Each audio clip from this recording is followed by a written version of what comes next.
Set though. Anyway, Oh, really? Yeah, mine died. Anyway, welcome back to the mid-sack on a Man Up Monday, or is it, what is it, Molecular Monday? Molecule Monday. The Just another molecule. Who the fuck are you again? The redoubtable one. Who the fuck are you? The redoubtable one, Tom is without question one. If you didn't feel worthless, who the fuck are you again? Segment Hold 3. on a second. I've seen you before. I've seen your ass before. You live up the street? Apparently, RJ's going to have to start using the ginkgo biloba. Ginkgo. Anyway, segment 3. Fucking Propecia. Hey, there was a combine of some athletic sorts this weekend out in good old Indianapolis. Indianapolis.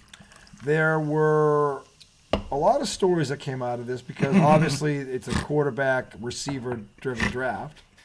Do you think country people say Indianapolis? Like the P is a B? Indianapolis. They probably fade off before this. Indianapolis. So it's like parabola. Where you from? Indianapolis. Indianapolis.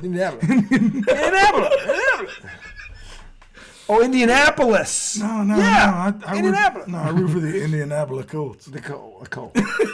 They sound like that Colt. Like they got a fucking fatty and a Colt. Like a Colt. No, it's all right. Any event.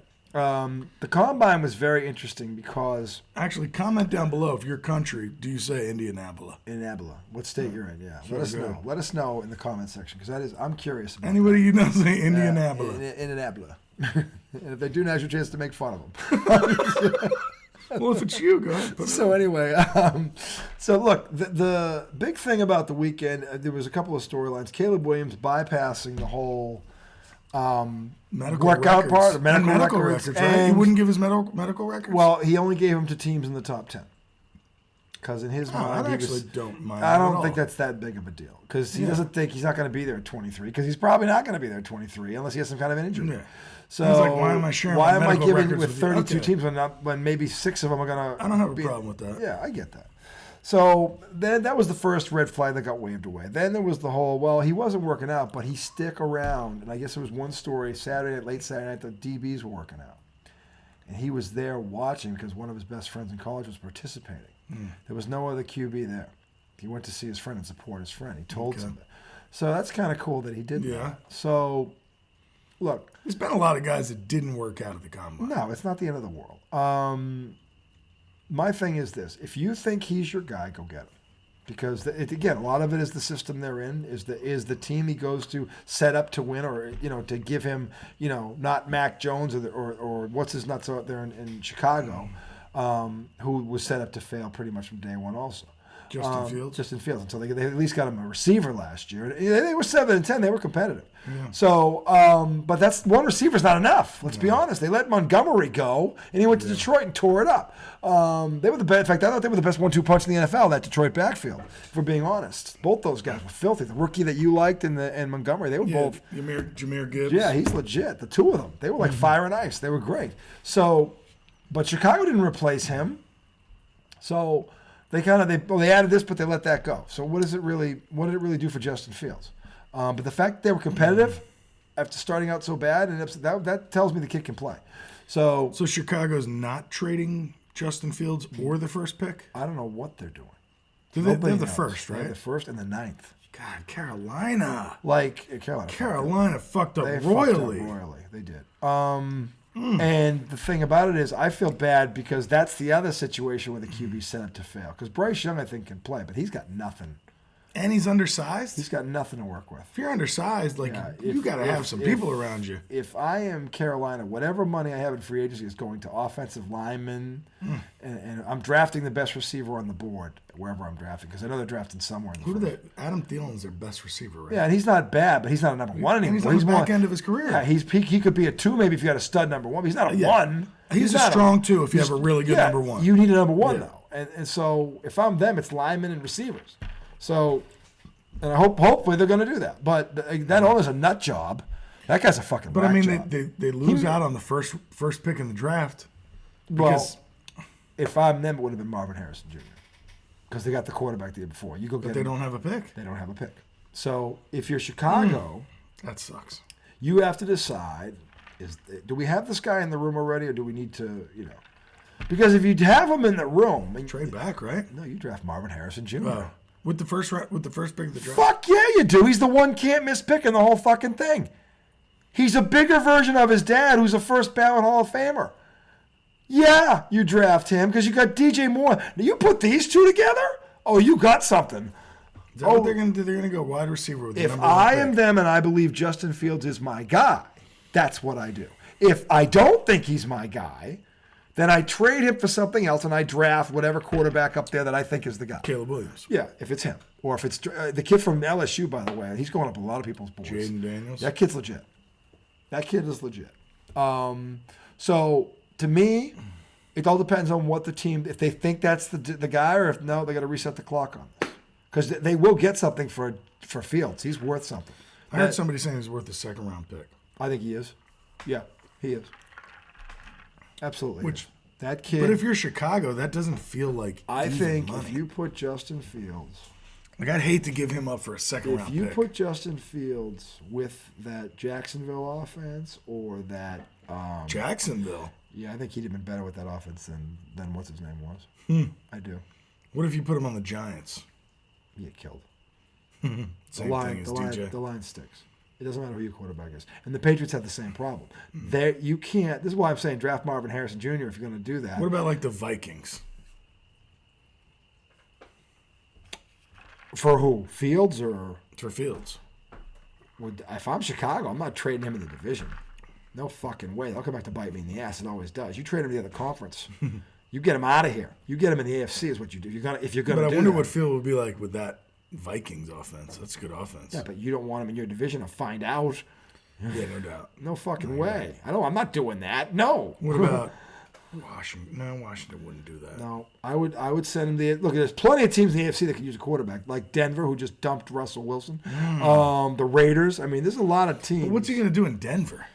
I think Denver has some pieces. The Raiders' offense with what's his name, Devontae Adams, and the receiving core. Is Josh Jacobs coming back? I don't know, but I would bring him back because he's a stud. The Raiders got weapons. The Raiders' problem is on defense. They can't stop nobody. But the thing is, like the Giants, to me, you got to get the offensive line right. If you don't, it doesn't matter who. Why do the Giants seem so far away? Because if you don't have an offensive line, you are far away. But it's like, okay, so we look at the offensive line. Look at their offensive weapons. Look, here's the question.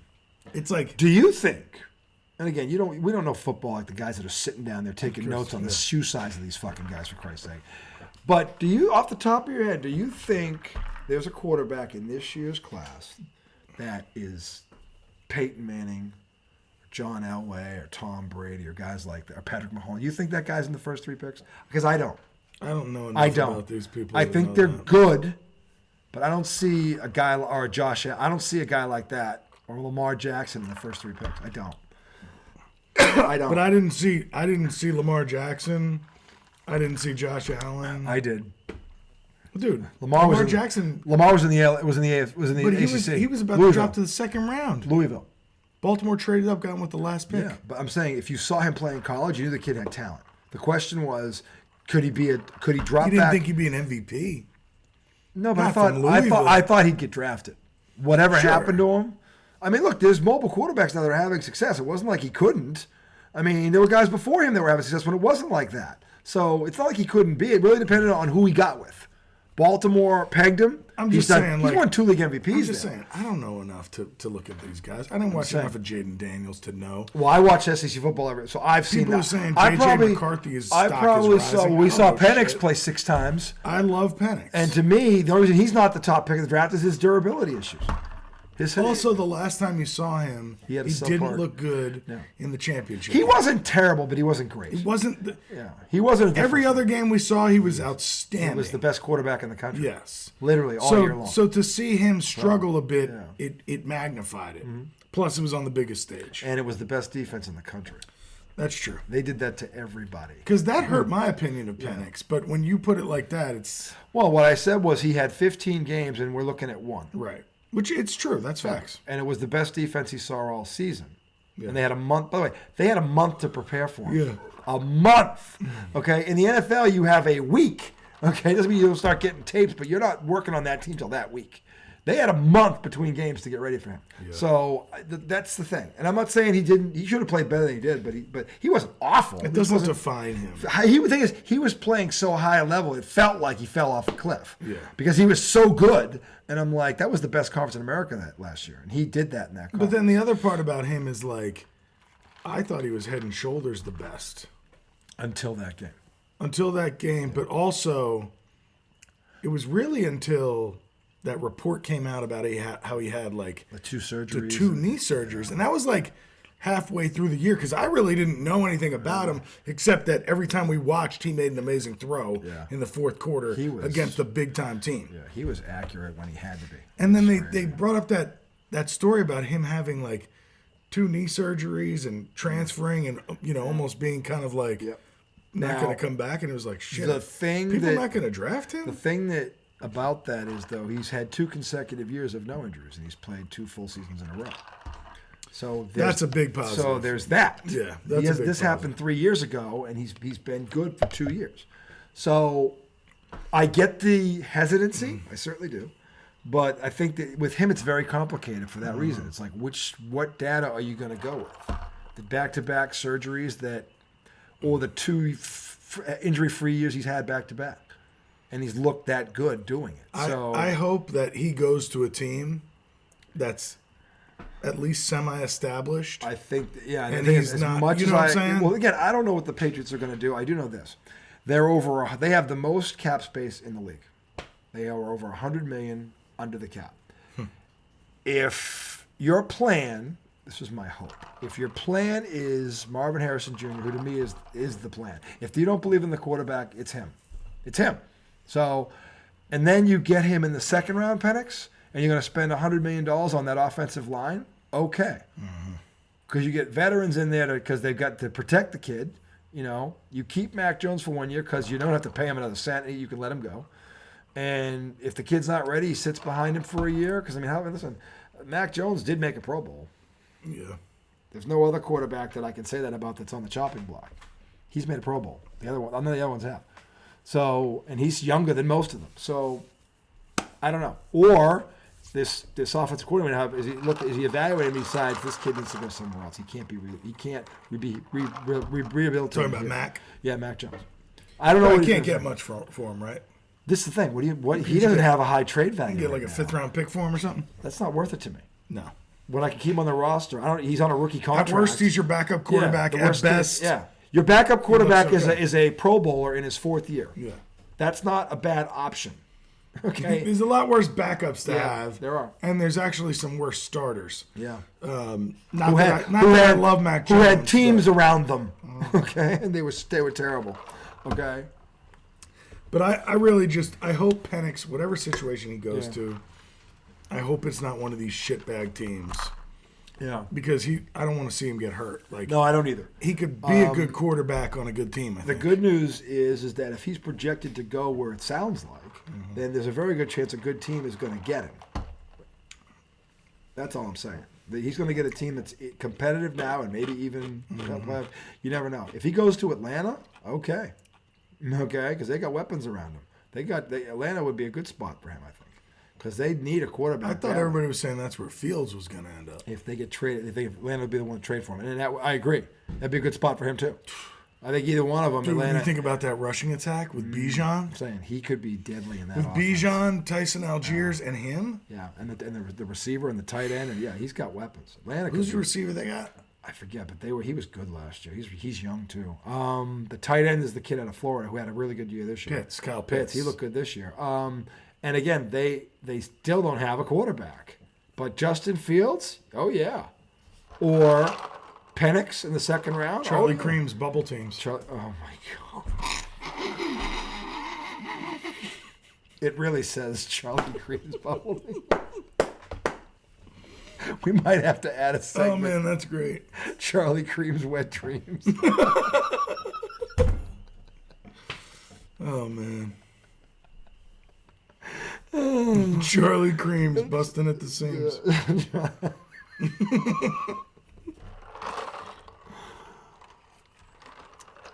Shout out to Jason Kelsey. Yes.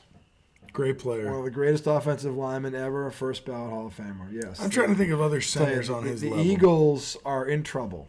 Okay. They are in trouble. He's endorsed a guy as his backup to replace him. He says he's the real deal. Of course he's going to say that about Who's him. that? I don't even know his name. He said it. I don't know what it Is is. he already on the team? I think he is. He's his backup. But I don't. This guy's a fucking nut. He's not going to be him, let's be honest. If he was him, he wouldn't be behind him. He'd be somewhere else starting. So, chugging a beer. Chugging a beer.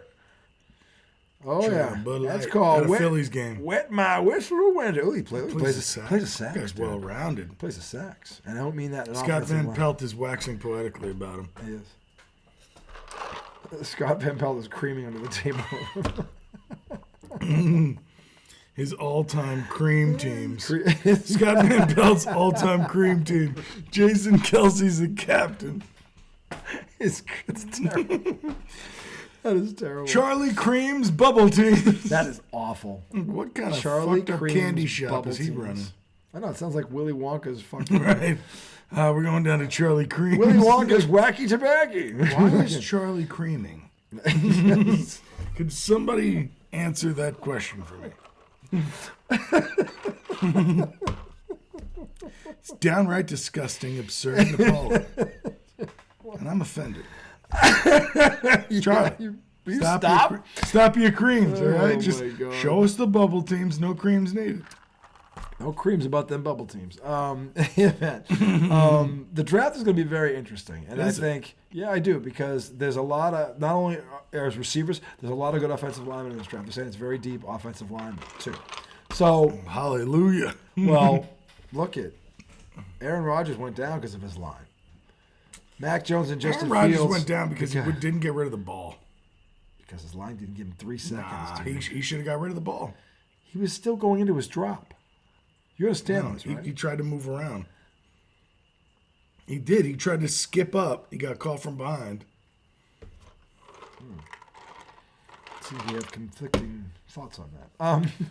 Shall I pull up the... Please do, because I'm not sure. You could be right. Boomer talked about it. I always listen to Boomer. I thought he's a lefty quarterback. I thought he got to the end of it, but Rodgers isn't. No, I'm just saying you should like him. He's a lefty quarterback. The lefty quarterback. I listen to Boomer. Nothing to do with Aaron Rodgers, but I digress. No, I was just trying to persuade you to like Boomer, too. I do like Boomer. Boomer's the one who bashed Belichick, was the first one to bash him for Mac Jones. Really? Yeah, Boomer was like, this guy fucking destroyed him. Minus the F-bomb. He was like, I've never seen... Well, he's always going to side with the quarterback, too. Well, but Louis Riddick, who loved work for Belichick, he sided with Mac Jones. He came out. He made a point last week to go, look, for the record, before you throw all these quarterbacks on the scrap heap, I have never seen a team do a more perfect job of destroying a man's confidence than the New England Patriots did to Mac Jones. He wasn't mincing words. All right, here we go.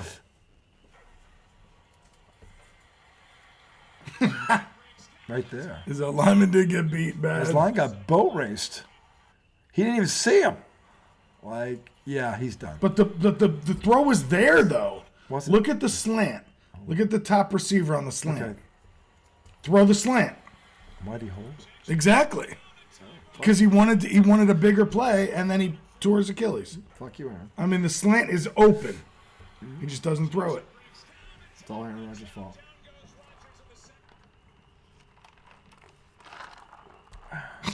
So now we've established whose fault it really was. Gino Auriemma is a 2-bit hack. How? Why? I'm kidding. Oh, remember what? I think it was Friday night. You weren't here Friday night. Yeah, it was. I came over later. Or Saturday night. It was Saturday night. Remember, and we're kidding around about Gino Auriemma being a hack. He's like, he's only got like 1,000 wins. All-American. Yeah. 11 national, piece of shit. 11 national titles. Donkey. Guy never wins. Fucking 28,000 Pat All-Americans. What's-a-face is way better than him. He's got more All-Americans than the Alabama football program.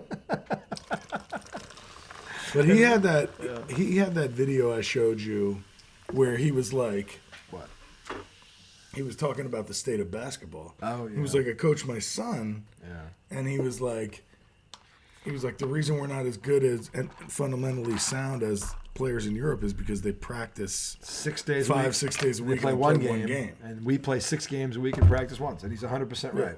And he said, like, he lost right. some kids on his team because some other AAU coach or whatever came to them and said, hey, you don't have to come to practice, just come to the games. Yeah. And they play all these games. I hate those coaches because sucks. They're not coaches. They're recruiters. They're trying to win games. Well, they're also being paid to get talent together by somebody. Trust me, I tell you, that's been going on in AAU forever. Forever. But shouldn't it be about developing the players? The coaching in AAU literally went away 25, 26 years ago. And I can tell you that because I was there when it happened. And I remember we had a team, and my buddy Rick Fezzik, who I met him through his daughter who played Division I basketball. I coached her.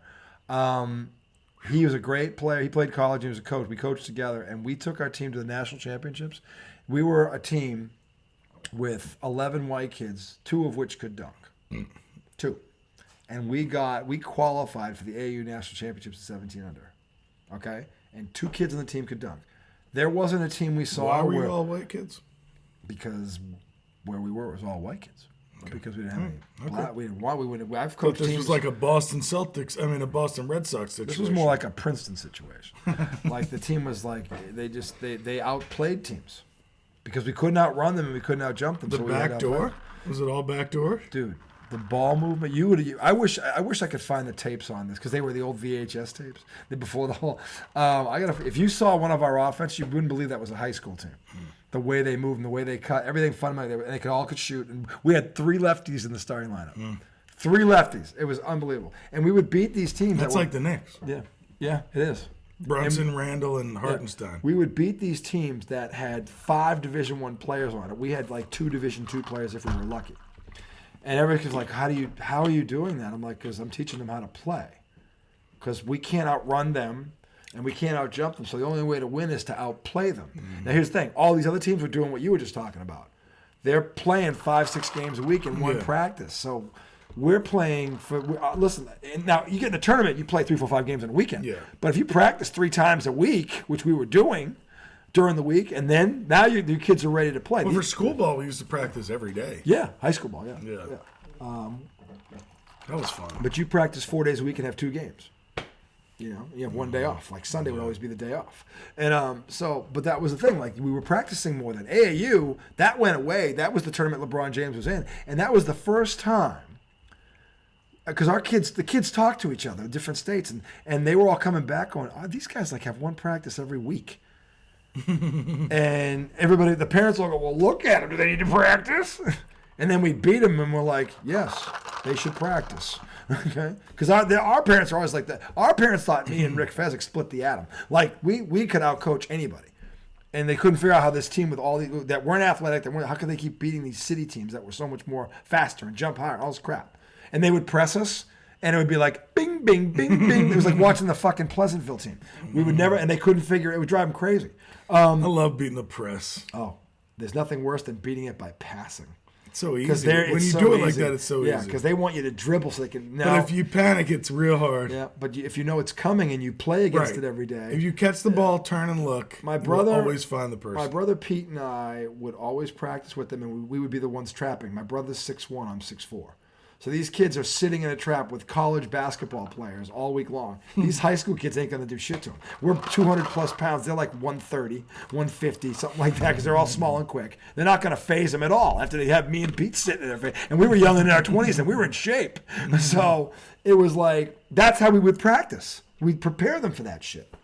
Kind of like what we tried to do tonight with the shooting, with the speed shooting. So, which overall I thought it was better because they were going faster and they're getting used to shooting. That will help them.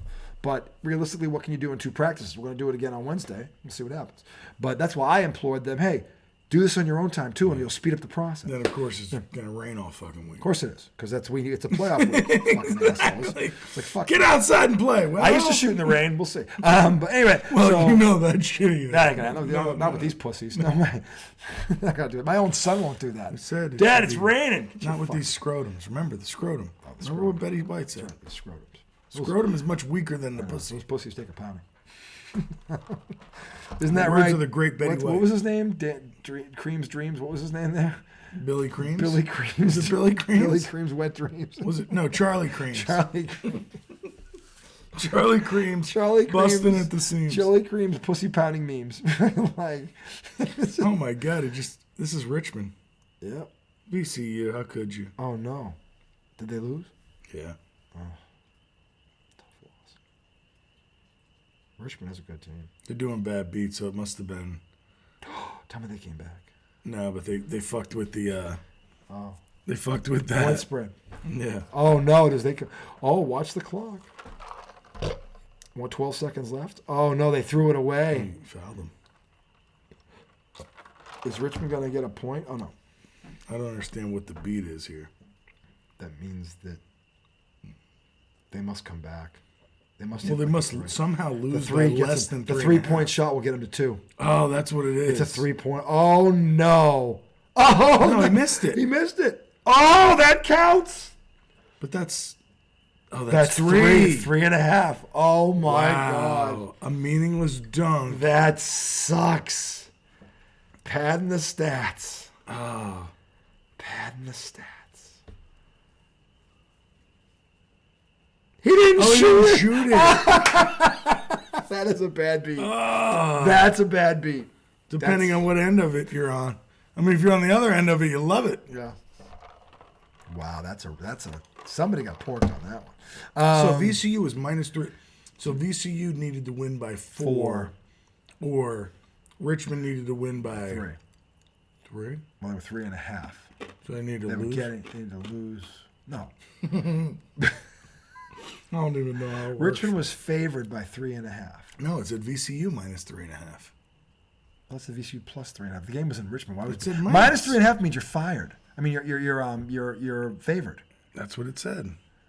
That doesn't make sense. Oh, no, you're right. Richmond -3.5. Richmond was favored, yeah. So if they won by 4. So it was Richmond -3, and they won by 3. By 3. So if you picked Richmond. If this guy had gone in and taken the layup or whatever the fuck it was, Richmond wins by 5, and you win if you bet on Richmond. Here it is. This is tough. I don't know that he was going to get it off. Oh, he would I don't know that have. he gets it off. I think he would have. I think it's on the fingertips. I think he gets it off. It's a bad beat, though. That is a bad beat. Either way, you're fucked. You're porked. So, in any event, as far as the I got to pee again. As far as the draft goes,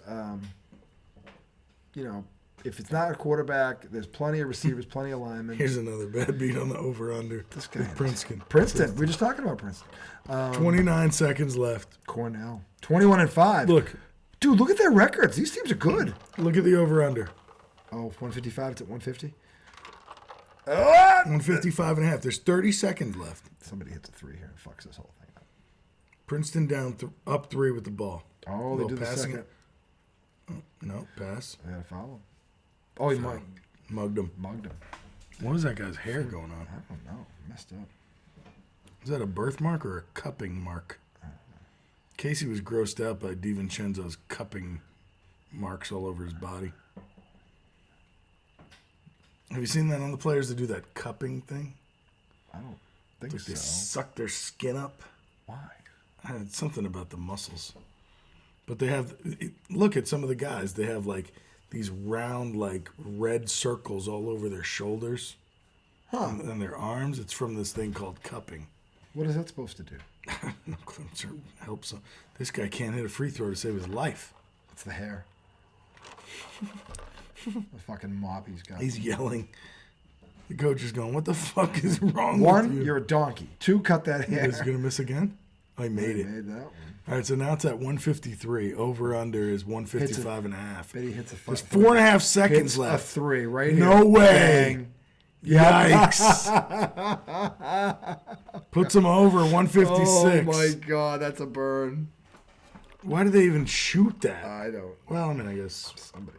Point shaving. Yowzes. Bad beats. That's why you don't fucking bet. That's on why you sports. don't gamble. Right there. That I wish you could have seen that because you'd be like, I'll never bet anything again. Well, because it's one of those where you've got to feel like that is a slam fucking dunk.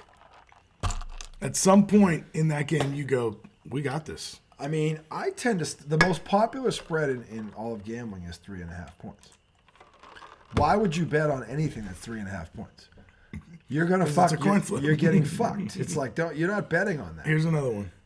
Maine at Binghamton. Binghamton minus 3.5. Binghamton. 5 seconds left. They're up 4. Now what happened? Oh no. 1.2. Hold on, they're up 4. They just got fouled. So what? So he He misses. fucking breaks the first one. They're all leaving. But they're good. He makes this one. So it's 3. Oh no, So it's they're up 5. They must score. No, They score. Get the fuck. Oh! That is why you don't gamble. Hold on, do they call it off? I think it's good. That would pork so many people. That is awful. Fucking Kid Jackson from the fucking And it means nothing. No, it just covers the spread. Dude, that thing's good. Oh yeah. That guy bet on it. Yep, you know he did. There's always one guy in the stands. He's just like, no. Here's another one. What the hell is this shit? They're just Are showing they throwing halftime. balloon? They're just showing like- halftime thing. Over under 144.5. Currently at 144. You know he's gonna shoot it. There's 9 seconds to go. The coaches are shaking hands. There's 6 seconds, 5 seconds. Is he going to shoot this? He's gonna shoot. No. Wow. Ah, what a donkey! Wow. What a donkey! That, you know what that means? He had something on the game. He knew. Look at him. He waits. What was the score at that point? 82-62. It was a 20-point game. Look at the spread. 144, 144. That put him over. Wow. He fucking had. I guarantee you, he bet on this game, or he knew somebody who did. Yeah, but my boy just They're won. just talking shit to My him. boy just won $10,000. That coach didn't need to say anything to that kid. He's like, look, his dad just bet $12,000 on this. Right. It wasn't like you were gonna win anyway. He said, I'm sorry about that. Still, to me, why does the coach need to say something to that kid? To me, why did the player do it? Well, of course, but That's bad. That looks bad. it looks like he had money It on looks it. like he had money on it. You waited till they stopped Dude, playing. you know what? That looks shady. Did that not look shady to you? It looked very shady. Dude, when I used to play JV basketball in 10th grade and my friend was on varsity, Yeah. the JV game would be first, Yes. right? Like, I don't know, 5:30 or whatever it 5:30. was. Always 5:30. Nobody came Because and watched varsity was it. at 7. Yeah. Yeah. Nobody came and watched it. Nobody came. Whatever. But it was fun. You were the undercard. You were the undercard. But my friend Mark used to go, dude, I got money on you to score first. So when you get the ball, go to the hole. So every fucking game, the first time I got the ball, it didn't matter what was happening. I went right to the bucket Tommy Izzo. and tried to score. That Tommy Izzo's good with the numbers. They'd be like, oh, right to the hole. And then one game I was pissed because I drove to the hole and got fouled. I hit 1 out of 2 What free kind throws. of fucking slick back, fucking shady fucking high school did you go to? There's a fucking betting line on if a JV player scores. No. It was the varsity players. I got money on So the you. varsity players, Yeah, well, who's their bookie? they weren't betting big money. It wasn't. I didn't get any money from it. I know you. But my friend Mark You would should be have like, said, "What's my side?" exactly. please?" Yeah, I was That's like, what you nah, should have done. I'll pass it to somebody else, bitch. I'll let them I score. want 2 joints. These kids didn't even smoke. I didn't even smoke at that time. That doesn't matter. I want 2 joints. I didn't even smoke at that time. I was an athlete. I was a straight A student, and then I just, acted like a douche. But like a douche. anyway, I was pissed one game because I went to the hole and I got fouled. I made 1 out of 2 free throws, and they said it didn't count. Even though I did have the first points in the game, I didn't have the first field goal. They changed the rules. What? Yeah. And I was pissed. You scoring first is you scoring first. Exactly. It's not first field goal. That's bullshit. Nobody's That's making They that lied bet. to you. Yeah, nobody's They making fucking that bet. lied to you. That's bullshit. No, but it wasn't my money. It was my friend Mark. He would come to me after the game and be like, and then one game I you drove shot to a the fucking hole. free throw. One game I drove to the hole. I got doubled, so I dropped it off to the big, and he scored. First of all, and I was like, look, I'm sorry, but I had to make the right play in the game. here's how you know that's rigged. Because if that were true before the game, you're like, look, if you can't be a free throw. It can't be a free throw, exactly. That doesn't count. Yeah. If he knew that, they said that's bullshit. If I knew that, I would have. Your friend got fucking porked. Yeah, exactly. Yeah, that's bullshit. Fucking donkeys. Dude, but then, like I was saying, there was. But your varsity sucked, too. Yeah, we did. Yeah, sounds like them. I mean. They suck so bad they got to bet on the JV team. Exactly.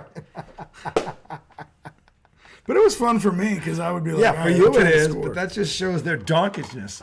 Fucking donkish. Luca? Betting on the fucking J. Who's going to score first? Oh, it's got to be a field goal. Fuck you, you donkey. Fucking field goal. But I always felt good, like, when I was like, yeah, I got my... You said who scored first. I'm like, no, but I said by field goal. You didn't hear me. Get the fuck out of here. You didn't hear me. Like, fuck you. It's got to be a 3. That's a donkey move if I ever heard one. Because he would have told him before. That's how he was set up. Your boy was set up. I hope he knows that. Fucking donkeys. Anyway, so... Dude, I got to pee bad. You got to pee. Anyway, that's going to be our show for tonight. How did we get through 35 minutes? Because we're us. What did we talk about? I don't remember. Past I'm going to have to watch it again. I don't remember half. You literally don't remember? No, I don't remember half of it. Is it the pin whip or the Betty? It's in there. Oh, I mean, what's preventing you from remembering? Oh, it's in there. That's in there. I don't know what the hell's causing it, but gonna have to edit this one. We haven't recorded on a Monday in a little while. This was good. It's fun on a Monday. Start the week off right. We're back. Now, here's the thing. I think we're going to debate between Wednesday and Thursday. Now, Thursday night is the big Dukaroo out in Mile High City, Celtics, Denver.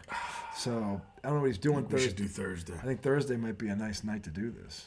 That game will be national on TNT. Everyone's going to see it. It's a big game. Oh, yeah, I forgot. Shout out to my oldest daughter. Oh, yes, Maddie. Yes. Go ahead. Danced this weekend in her show choir. Won the event. They call it Grand Champs. Yes. That shit was sick. Maddie injured herself on Friday night dancing in one show. Rolled her ankle, hit the ground, popped right back up, finished the show great. Next day, woke up limping. Texted her coach and said, I don't know that I'm going to dance tonight. Ends up throwing a brace on it. Dances. They crush it. They win the bitch. Rubbed some dirt on it, got back in the game. That's pretty cool watching her up there. And by the way, this was coming off the heels of another ankle where she was in a boot. Yes. On the other leg. On the other leg. So this is the thing. It was set the stage. It was pretty impressive. She looked like a badass up there. That was pretty impressive by the Mad Hatter there, if I do say so my damn self. Yeah, I was proud of her for that. Yeah, I was proud of her too, and I don't even know her. Anyway, well, I know her, but I know her, but I don't know her. That's true. Yeah. But she's grown up so fast, and she's an amazing young lady. She really is. So kudos to you, Maddie. That was great stuff, really. Yes. And I saw some of it via his phone, and you guys, no, that's right. You guys nailed it. Dude, it got the song stuck in his head in 10 seconds. It fucking did. And I couldn't get rid of it for like, I was like, what the fuck, this song? Because like you're in the kitchen making something, you start humming it, like, what the fuck? It's like, Maddie. Yeah, it was a good show. Ooh, LeBron, bully ball. So, Lakers OKC tonight? Oh, we didn't know this. Were they not on a channel? No, they weren't. That's a shame. If we were inside, we could have seen all these. That's true. Fuck. Dude, did LA win? We're looking at highlights of LA, Oklahoma City in Tinseltown. Jeez. Lakers were up 6. Nice little give and go. That was pretty. D'Angelo Russell. Yeah, D'Angelo Russell dropping dimes to the king there. LeBron, no headband. No headband. Gets it back. Little give and go. Little no show, no go. I respect that Bron finally, accepted his. Behind my world. He accepted little kick out to the Whitey. Shea Whitey. Austin. Oh, wow. This is still going they're on. Up 15. It's only the third. Gilchrist. They had come back and walloped Phoenix last night on national TV. They're in a back-to-back. What did you think of that conversation between Perkins, Stephen A, and Bob? I don't know what Bob's name is. He's the guy who built the Warriors Myers. GM. Myers. It's Myers. Bob Myers. So Stephen A and Perk were saying, look, I don't care if Kevin Durant doesn't consider himself a vocal leader or that's not his style. He needs to be that right now. And Bob was saying, I don't think so. What do you think about that? Because I feel like you have a good perspective. Phoenix is the biggest what if probably in the Western Conference because they haven't had that group together but maybe 20 games. Now they're in the 5th spot right now. I think they might have played like 30. I think it's 20 now with Beal. He hasn't just 20? It's 20. They're between 20 and 30, I think. but it hasn't been consistent. So I watched the game last night against Oklahoma City. They came all the way back. They had a 25-5 run and got back and actually took the lead. And Gilchrist Alexander, by the way, America, he's for real. Yeah. He's fucking for real. He put that game away in the last 3 minutes. So who was up 25? OKC was. And literally Durant, and they take over 25-5 run, come all the way back, take the lead, go up by like 4, and then Gilchrist Alexander takes over. Wow. And down the stretch. And so the thing is, their problem is they can score with anybody if they're healthy. It's not their offense. They can't stop anybody. They're not a good defensive team at all. They really aren't. And if you have a good big man like, say, Denver, okay, like, say, Minnesota, okay, like, say, OKC with Chet Holmgren. All right, can we stop with Krispy Kreme's bubble teams? He's such a child. I'm sorry. Keep He fucking giggles himself into the bathroom. I got a tinkle. Charlie Creams. Oh my God. Charlie Creams jizz between the scenes. Just awful. That's terrible. I'm sorry. That's awful. So childish. But who came up with Charlie Cream's bubble teams? Talk about childish. It's like Willy Wonka's Chocolate Factory. What the hell? So look, no, the Phoenix Suns offensively can hang with anybody, but you guys know this if you follow basketball. To get past the second round, you got to play defense. Now, depending on the matchup, could they outscore somebody in the first round and get to it? Yeah, and they'd be a tough out for anybody because of their offensive firepower. But if they're off one night and they can't, because they can't stop anybody, that's where they go down. They probably lose a second round series 4-2 to like Denver or something, because they're not. And again, I'm not sure. I haven't looked at the stats, but when I think defense, the Phoenix Suns are not the first team that pop into my head. They're not the fifth team that pops into my head. So that to me could be their undoing. Are they capable of outscoring a Denver or Oklahoma City yeah, they are. But I was looking something up. Yeah. And Creams is actually his middle name. Oh, for the love of Christ. It is. Bobby his last name's in his pants. It's a German name, I think. That's the worst joke ever. In his pants. Fucking donkey. Is Charlie in his pants? Charlie Creams in his pants. I know it's German. It's in his pants. That is fucking terrible. Charlie Creams in his pants. The worst fucking joke. Made you laugh? I'm fucking stoned. That's the worst fucking this joke is literally our kids in the car today. It kind of was. Anthony, shut the F up, Shut John. the fuck up. John's going, but I made you laugh. But I made you laugh. No, you didn't. Fuck off. Fuck off. Fuck you. It's hurt them. Oh my God. They're just like us. It's funny. It's really sick how much like us they are. Yeah, it kind of is. But they the thing is, you were wondering, does Kevin Durant need to be a leader? Vocal leader. Here's the thing. Perkins, Stephen A. are saying, dude, I don't care if that's not who you are. Perkins, this is where Kendrick Perkins gets blasted by the Boston fans. Because if Kendrick Perkins was the Celtic that he keeps trying to tell us that he is, he would know there was a certain Celtic by the name of Larry Bird who led exactly the same way that Kevin Durant leads. And you can ask Robert Parrish and Kevin McHale and everybody. Larry Bird never said a word to his team. He would just show up 2 hours before practice. And then he would stay 2 hours after. after. All that shit to other people? Never said a word to his team. Never. So who was the vocal leader on that team? It was Bird's team. That was it. There was no vocal leader. Good. He was that fucking good. And he leads Durant leads the exact way that Bird leads. He's a hoop junkie. He loves to play. And he'll be there too. He's the first guy there and the last guy to leave. Okay? It's not him. I will say that. If you're asking me and by the way, here's the problem with what Stephen A. is asking. I get where he's coming from, but you can't turn off and turn on a personality. If that's who you are, and by the way, he's like in his mid-30s, he can't flip a switch. I'll tell you why. Number one, it won't be genuine. They'll know it's fucking bullshit. Players don't respond to that shit. If you're like that, like out of the gate, okay, because they know that's who you are. Kevin Durant's been one way for 16 years. Yeah. You can't change now because they won't. It's not authentic. It's not genuine. But what about like oh, the new media's getting to him. Now he comes in, he's blast. That's not gonna. You think that's gonna work with them? No, it's I not. I see what you're saying, but I'm trying to think about it from a standpoint of like, I think about my job. Mm-hmm. I'm 41 years old.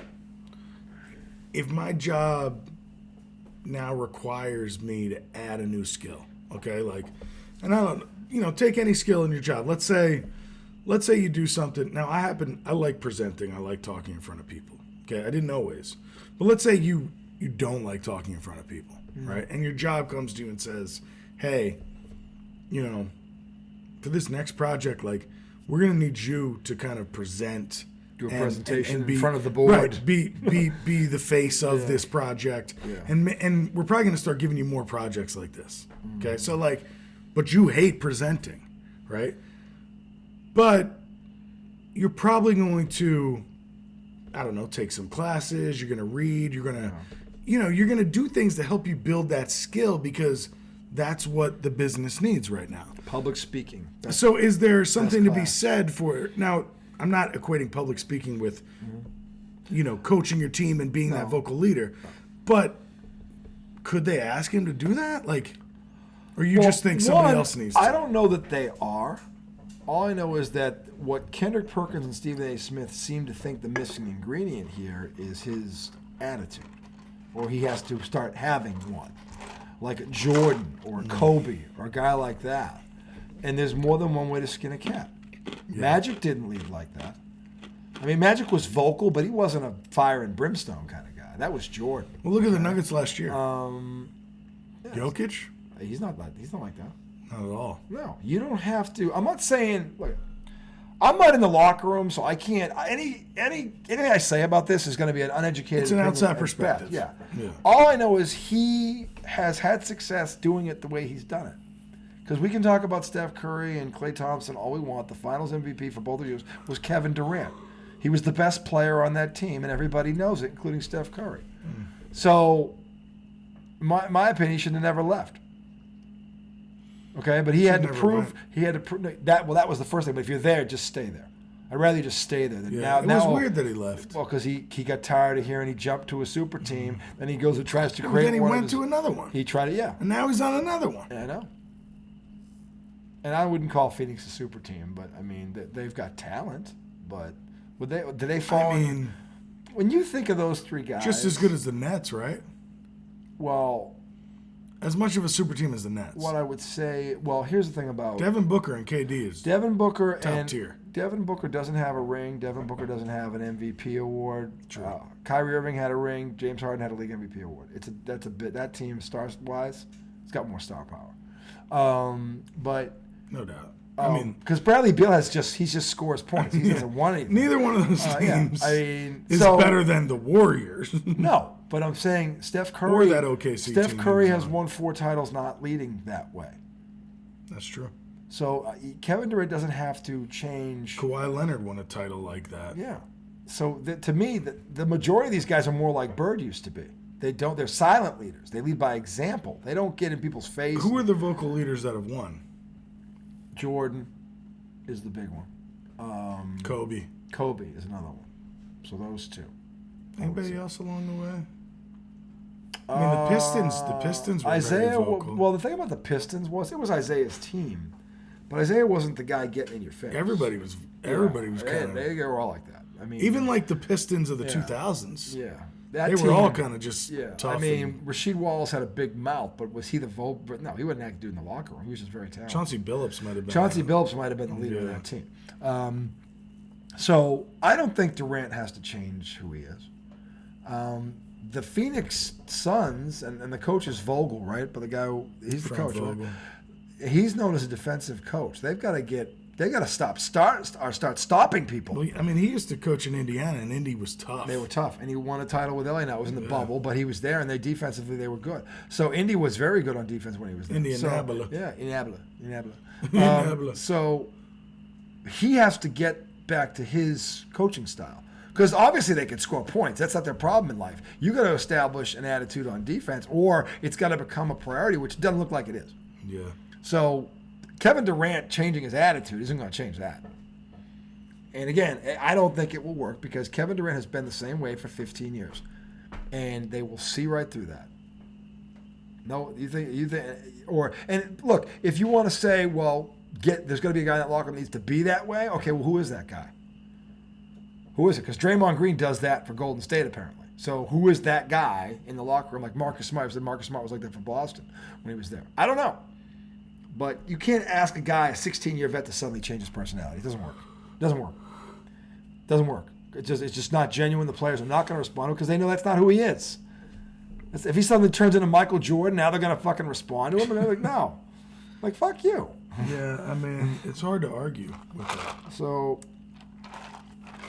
and he's been successful doing Maybe he could pick and shoot. Maybe he could, here and there. But you're right. He's not going to completely just flip a switch and be yelling at everybody. No, if he came in as a rookie and he was quiet in college, but then you could probably get away with it because you're a rookie now in the NBA, different team, different everything, whatever. And now he's grown up, he's becoming more of a man. Maybe that. Yeah. But you can't be one way for more than a decade, and now you're going to change. Yeah.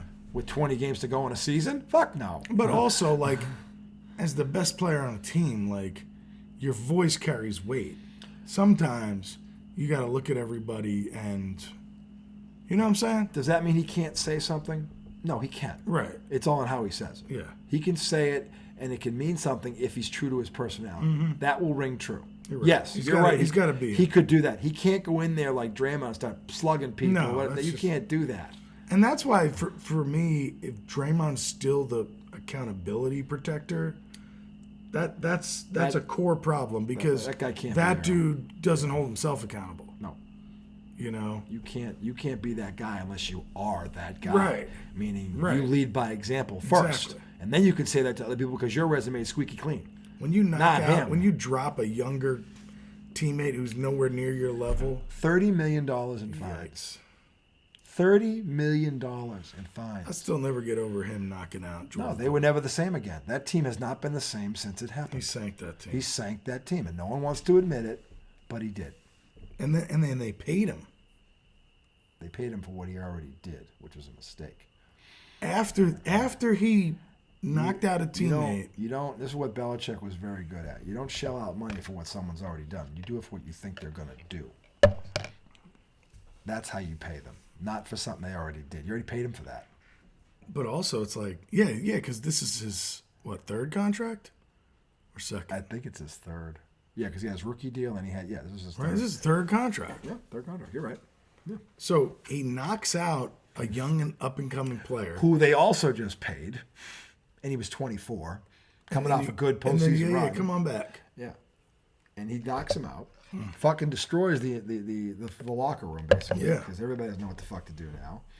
At least that's how it came across last year. That's what happened. Yeah. So I don't think, I get where Stephen A is coming from, but Stephen A sees everything through the eyes of Michael Jordan. And that's a problem because there's more than one way to skin a cat. And there's only one Michael Jordan. There's only one Michael Jordan. So, yeah, he can do that. Right? Because he had that. He came in like that. Okay? But Kevin Durant, no. Dude, let me ask you this. I want to get your opinion on this. I think I know what your opinion is. Oh my God, it's 12:30. Fuck. We're having so much fun. We are on a Monday. So they revisited the whole Jalen Brunson isn't a star conversation. Oh, for crying out loud. Because they had who was the female coach, the WNBA coach, who said like Brunson's too small, he can't be your one. Do you remember Becky Hammon? Becky Hammon. Is that her name? That's her name. Yeah. So they had her back on that show, whatever it is. Yeah. And I think they also had, I don't know, it might have been Woj. Woj is the NBA guy, right? Yeah. And she said it again. Or Wendy. Was it Wendy? Nah. Brian Winter? Nah, I know Wendy. Okay. I think it was Woj. Okay. But I think it was Malika asked her again, hey, do you still feel the same way? And what did she say? I don't know that she was finished saying it. And Woj, I believe, said, I mean, the Knicks agree with you. The Knicks are trying to get another with the glasses. Star. The little Poindexter with the glasses, that Woj. Wojnarowski. Yeah, him. Yeah, he's a bean counter. So he said, That guy was the last. He kid. said the Knicks believe, the same thing you believe. Fucking analytics. And guy. I'm like, what other star are you? The Knicks don't need another star. I can give you plenty of examples to shut her down or him down. Whoever the fuck is making this case that Jalen Brunson can't. What other star are you going to go put on the Knicks right now? This is the problem. Have a real chemistry when they have all their starters on the court. This is the problem, including their bench. If you're going to sit there, and this has always been my problem with ESPN or any other sports outlet, you got to put people on there that study the history of the game, because if you don't, then they end up sounding like a bunch of fucking donkeys, and it ruins your credibility. Because for him to say this. He's coming from an analytical perspective, by the way. I know who this guy is. If he studied his history and not his numbers, he would know that there are championship teams in the recent past that their dominant player was a small guard. One of them was Golden State. They're not going to win like Golden State, though. I'm just saying, their best player was their shooting guard, who was 6'3", all of 6'3". Yeah. Before that, Chauncey Billups, Detroit Pistons. Before that, Isaiah Thomas, Detroit Pistons. There's enough of these where it's not a fluke. The key is the Knicks are a team. They are deep. They play defense. And he, in a tie game with 5 seconds left, can get his shot off. Or get it to a guy who's wide can. Open. He can totally do that. He has proven he can do that. And for you to say that he can't is a load of shit. It's a load of shit. Okay?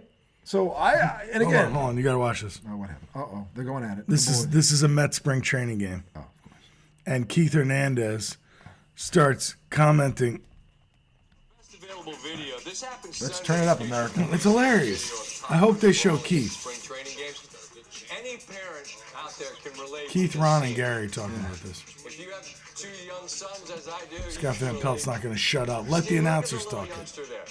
No quitting his game. Big bro's coming in, and hey, kid in the hat. I just want to warn you. A, here comes Sis, and B, Because the karate grow up kick. someday, and he ain't afraid of you. Nope. All right. Spinal. He's gonna get off the deck. Switch the leg. He's gonna get off the deck, and he's gonna keep brawling. He's relentless. Here comes Mom, who I think has another human attached to her back. She's got all the crops in her. Oh, is that what it was? All right, so here's what pisses me off about that. The Mets have one of the best booths in the league.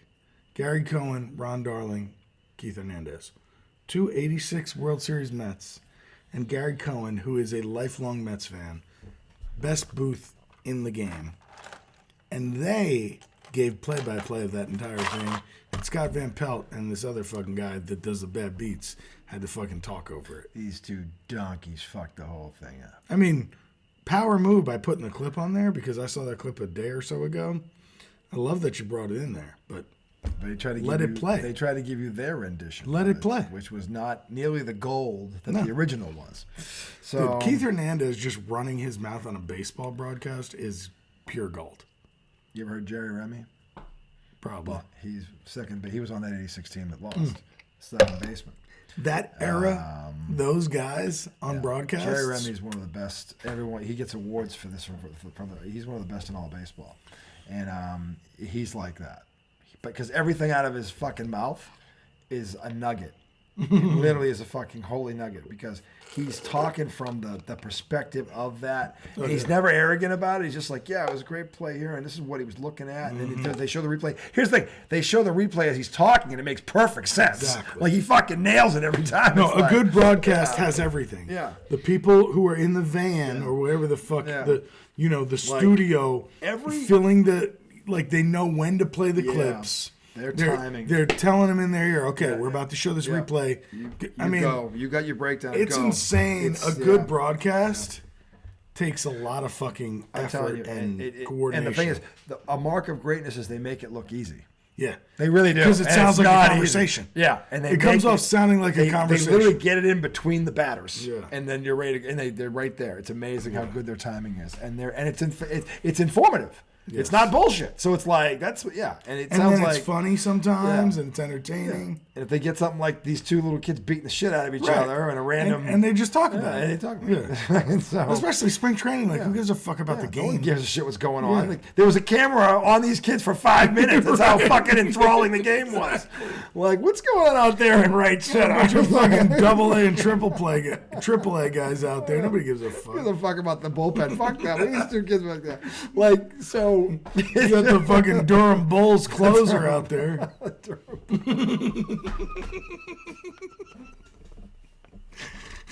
You got fucking Crash Davis behind the plate. 48 years old. Oh, my God. In his 27th season. That is one of the greatest baseball movies ever, Bull Durham. That's You so lollygaggers. You lollygag your way to first. You lollygag out of the infield. You lollygag into the dugout. What does that make us, Bill? Lollygaggers. Dude, was it Rookie of the Year when he was on the Cubs? Rookie of the Year Cubs. The little kid? The kid who broke his arm. Was that Rookie of the Year? I think it was, Or was that the Twins? It was the kid who ended up being on American Pie, but he was little. He was a pitcher, right? Yeah. Remember he broke his arm and he like some had the cast on it when he got it. I was God, like, magic God, you can fucking throw it and like Noah do you remember Ryan. the guy from Home Alone was in it? And he was like the trainer, and he was like, I like to get the ice in the bag and I heat it up. And then you got the hot ice. You put the hot ice on your arm. It was the tall guy from Home Alone. Yeah, I remember who he was. Yeah, he was one of the criminals. Yeah. He was the one who got it the worst. Yeah. He got the nail in the foot. He got he got rocks. That was but also he's the one that used the crowbar and smacked Pesci on the face. Oh my God, yeah. To kill the spider. And he missed him by a fucking Pesci was mile. going to throw him over the fucking railing. I would have. It's like Dumb and Dumber. Those two. Anyway, how the fuck did we get on this topic? 12:36. Fuck. All right. Well, we're going to end on that note because he's turning into Coach Lawton Lance. Fuck. He never said fuck. He did. He said shit. He said fuck. He said shit. He said fuck. Did he? Yeah. More than once. So, how could he? I should sue him. I can issue. My kids never heard that. I think all the parents were thinking it. That's why no one. It's why no one got mad at him. My kids never heard that word. Not one of the parents flinched because they saw what happened. It was a rudgering. It was a major rudgering. It was just like I wasn't mad. It was awful. Everybody was mad. I wasn't. It was so obvious. I wasn't mad. You tell me when they called that foul on Sherry's block, you didn't lose your shit. I mean, remember that? You heard him hit the ball like it was a fucking. I literally said he got tackled. That was after. That one was after that play. No, he got tackled. Yeah, and they called the travel on him. Yeah, before that, the block that he had, I know. That was fucking awful. They gave him 2 free throws for that shit. It was like, they gave him, actually. They made one. Do you know how many free throws they got in the fourth quarter? 8. How many did we get? 2. Oh, yikes. Yeah. No, we got more than that. No, the third quarter we came back. Because we missed 4 free throws. Anthony made 3 out of 4, though. That was in the third quarter. We came back. So, what a fucking bag job. And then, did we miss 3 free throws? Because Sherry missed 2. Sherry missed 2, right? Yeah. He made 2, and then he missed 2. He missed 2. And then Anthony missed 1. Yeah, he made 1 out of 2. And then they literally were parading to the line the last 4 minutes. They really were. It was like a conga line. Fucking ridiculous. It was a procession to the line. Yes, a procession. Everybody had their headlights on, just going to the foul. So, man, they got porked. Porked. And Lawton, the coach, who I love, he's a great guy. He blew a gasket after the game. And I'm hot right now. Yeah, I'm hot. It was hot. I dare somebody say some shit to me. Go ahead, say it. I dare somebody say some shit. And that made me laugh. I never seen him lose it like that. So I was just like, holy shit, he's really mad. And I was mad too, but he was, yeah. So anyway. Luckily, I was not mad. Yeah, well. Your son didn't give a shit, so okay. I was just thinking about where we were going to eat. Cheeseburgers. Yeah, that's what we did. We should go to Burger Bar for a couple of We went right across the street to McDonald's. He got a cheeseburger meal plus a 4-piece nugget. Ooh. I got a double cheeseburger and a McChicken, and we called it a day. Went home and played some PS5. He played outside. That's a good response to a loss you don't care about. What am I going to do? Cry about it? If you have no adversity to overcome, or no, No second, no nothing. The No adversity regret. to overcome is the No McDonald's regret. meal you Your just only ate. regret was that you didn't go before the game so you could eat it while you were on the bench during the game. That's right. That's your biggest regret. It's a great game. Ooh, that looked like it hurt. Bad call. Oh, well, you missed another one. Hey, you want some fries? Give me those. No, that's the thing. I didn't get fries. I didn't get fries. I should have gotten fries. McDonald's fries are the best. Hot. Yeah. Dude, long line. Those cats were rolling it. I'll tell you what, if I gave him a compliment. and the hash browns, 2 in the morning, fucking suck. Dude, nuts. McDonald's breakfast. They really are. I will say, though, Hardee's biscuits. Really?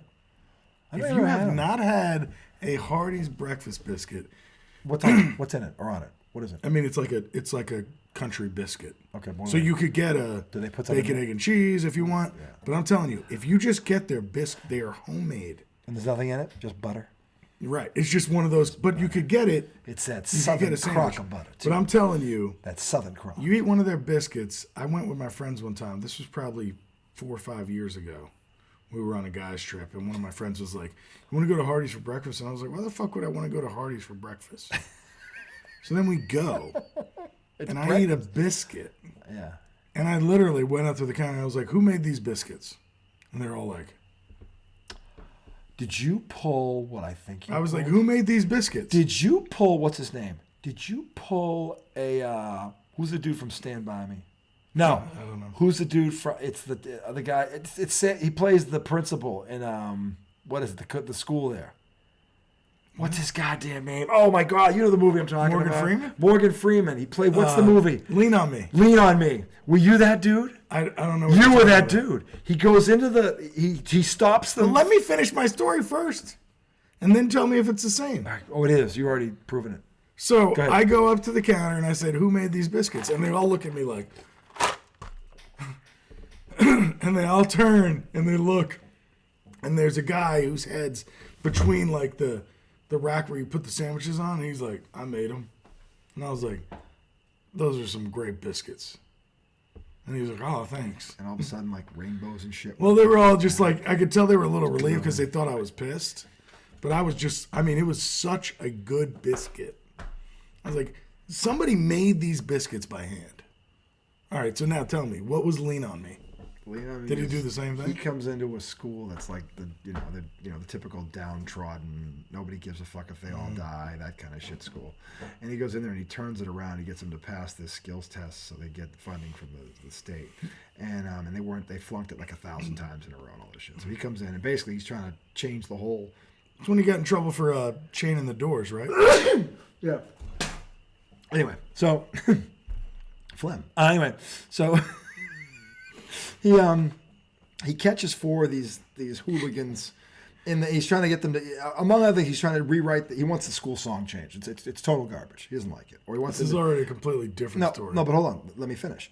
He doesn't want to change, but he wants, because no kids know the school song. So he's demanding that they teach him the school song. So then all of a sudden, he stops these 4 hooligans in the men's room. He's like, "School song, right now, or detention for all of you."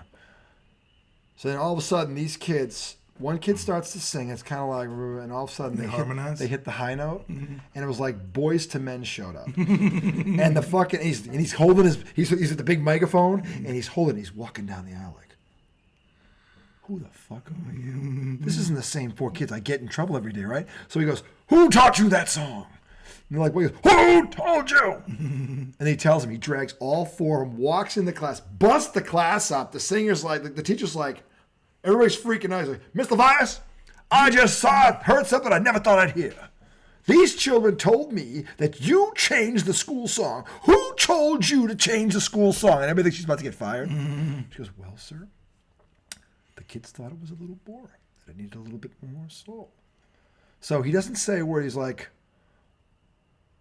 "I want every kid in this school to learn that song in both English and Spanish immediately." And then he walks out. At the door, he stops. He goes, "Take a bow, Mr. Vias. You've rewritten our album out." Everybody fucking blows up like they win the Super Bowl. They're all hugging each other like, "Oh, he saved us." Like, that was Tom. Who made these biscuits? That was me and Hardee's. Who made these biscuits? Damn it. It was the equivalent of Morgan Freeman turning around a school in the middle of the inner city with no budget. Tom turned around on Hardee's. Imagine the lift I gave that Hardee's. Oh my God! I mean, they talked about they're probably still talking about. You remember when that fucking fat guy came in? No, not and only he came that. up to the counter. They are the said, best Hardee's branch in this country. They went from number green. nobody cares to number one. The middle of Orange, Virginia. Fucking Gordonsville. Wow. There it is, America, right there. See? But hey, that was a hell of a... I mean, when you go to Hardee's and you eat a biscuit that tastes that good, all right, you've got to compliment the person that made them. I'm not saying you should. I'm saying it's the delivery. No doubt. Who made these biscuits? Well, no, it wasn't. I didn't say it like that. But Well, how did you say it, Tom? I walked up and I said, "Who made these biscuits?" And it wasn't angry, but you weren't sure. No, but you stopped the entire fucking kitchen. You stopped the whole flow of business in the back because he had to know who's responsible for such a succulent biscuit. It was a Hardee's in the middle of fucking Gordonsville. Oh my God! It's a town that probably has 350 people. That's awesome. I love it. I love it. It's great. But here's the problem. Now, the reason I've never been there is because, now to me, and again, this is subjective, but to me, the greatest breakfast sandwich I've ever tasted in my entire life is the sausage, egg, and cheese McMuffin at McDonald's with the 2 hash browns. Because nobody gets one. Who are we kidding? So 1 hash brown from McDonald's is the worst. Oh, I have 2 of them. They're fucking beautiful. The thing is, that sausage and egg and cheese McMuffin. We should literally drive to the 24 hours McDonald's we right should. now. When you they see don't serve it. The wrapper, it's all grease. Like the grease is seeped out. There's so much grease. It's beautiful. You take one bite and you're like, I need a cigarette. It's that fucking good. So I'm not saying that this biscuit isn't amazing. I'm sure it is. I'm saying the reason I've never, because if I'm going for a breakfast in the morning, that's my go-to. But my thing is this: you don't even need to get anything on it. Just you could be right. Just order a biscuit. I'm not talking about, because you're right. That breakfast sandwich is great. It's a classic. It's amazing. Now, it's nothing like a bagel sandwich.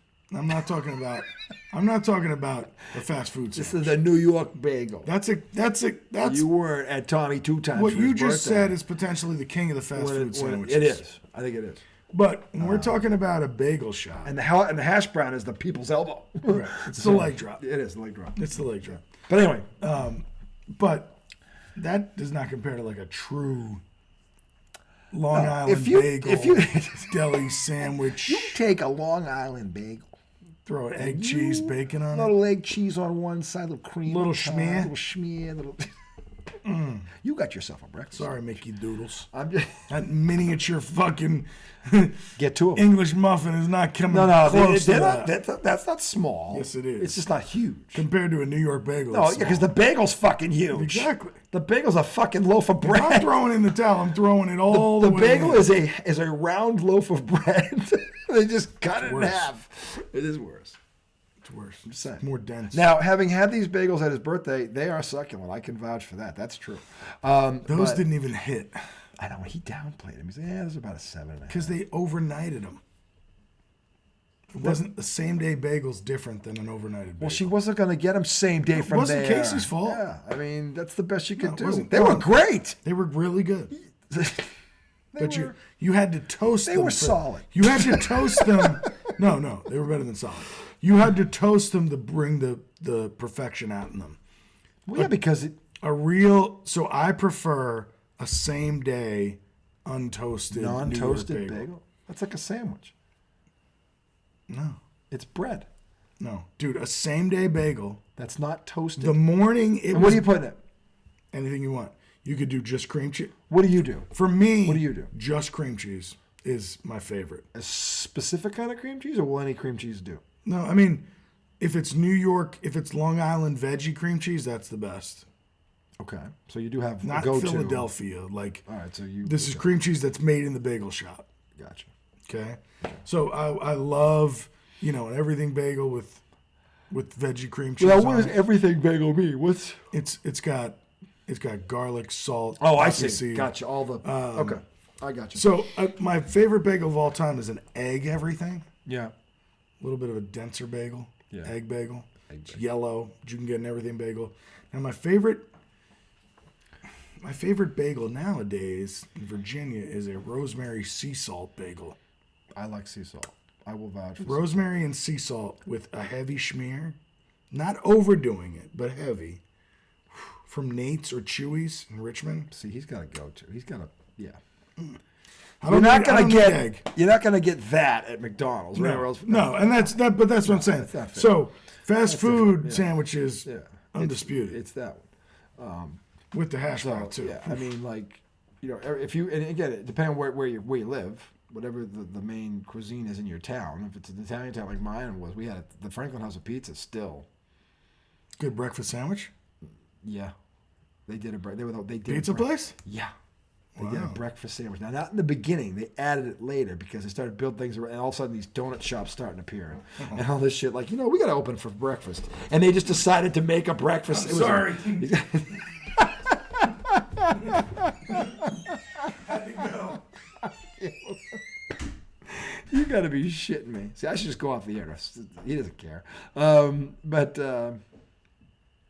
Franklin did do a breakfast sandwich. Not the House of Pizza. It was another place.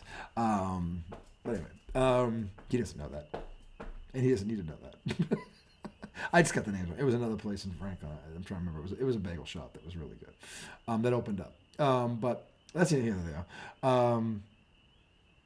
If it's fast food, it's the McDonald's sausage, egg, and cheese McMuffin all day long, and get the extra hash brown because nothing says 3,000 calories in the morning. Is it 3,000? Actually, I think it's more than that. It might be 5,000. I think the sandwich alone was like 2,500. But nothing says your weight, because you're supposed to have less than 2,000 a day unless you're a freaking bodybuilder, which I'm not, obviously. But that's like 4,000 before you even blink. So I wouldn't, unless you're going to throw in the towel, I wouldn't do that if I were you. Oh, look, he's coming back. Oh, man. Runs off. Oh, shit. Man, it's time to go. Yeah, it's time to go. I wasn't going to go shine off without signing off. Anyway, we're going to return. We're going to do Wednesday night?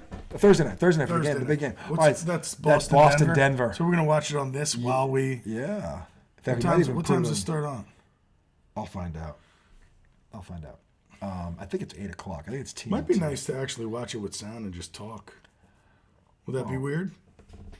No. Kind of just like comment on it? Yeah, I mean, no, it wouldn't be weird. I guess we don't have to have sound, but... Well, we can do our own commentary. I mean, did you see that? Yes. No, but they... Did you see that? Yes. It's the biggest game of the year for a couple reasons, because Denver has a chance to establish and really put doubt in Boston's mind. Boston has a chance to do the same thing. So, and I think both teams understand the advantage of having a mental edge, because right now Denver's got it, and Boston wants it back. But they know if they lose to them twice, they're going to start to have some doubt. What if we run into these guys again? Okay, so it's a big game for Boston, and the problem is they have Cleveland tomorrow night. He thinks they should boat race them. I think he's right, especially if Donovan Mitchell doesn't show up. And if I'm Donovan Mitchell and I'm injured, I wouldn't want to play that game anyway with those three guards I just mentioned earlier. Yeah. So we'll see what happens. But we will return Thursday night for that game. We'll also have the Giggle Smoke guarantee and perhaps the return of 2 cents with Tommy. We'll figure it out. Been a while. Yeah, it's been a while. It's been a minute. Haven't had a lot of sense lately. No. But until then, for the Redoubtable One himself, the Highly Question One, we will see you guys in about 72 hours. Okay? You do a very good... You do the extended. How do you extend it? Years of practice. The intestinal fortitude it takes to do that. Is it a lung issue? Off the charts. It's my secret. Peace.